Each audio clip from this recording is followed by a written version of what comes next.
Alright, this is the second video on the Dell keyboard key replacement. We're going to reverse the process. First, we're going to put the silicone spring back on. We just glue it down with super glue. Then we'll put the key hinge, and then we'll snap the key back on. Hopefully it'll work out well. Here you go. Hope you can see. Alright. So, I use the super glue gel. We buy this stuff by the case, and I don't know if you can see it, but when you peel off your own, there's a little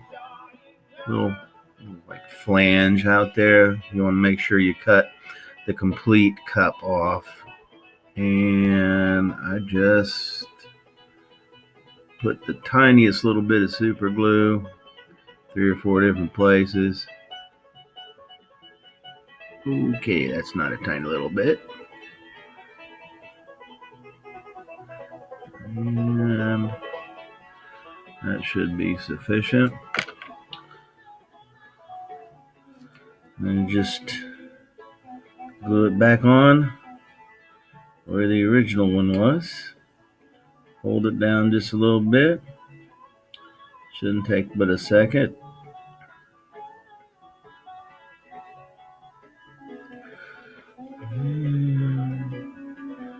Make sure you don't get your finger super glued to the keyboard. Or this spring hinge super glued to your finger. Alright. This takes a little patience. Alright. So that should be good enough.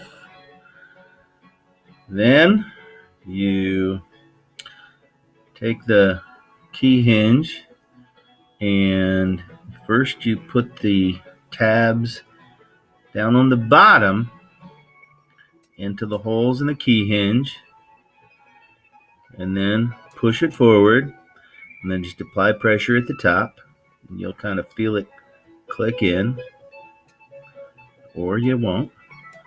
Sometimes these the tabs that they attach to get bent, and that'll cause problems. There's the first one, and we're having a little trouble on the second one. There we go. There's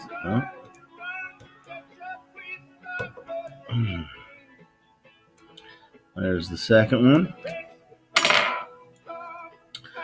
and you just snap the key right back on. Done. Pretty much all there is to that one.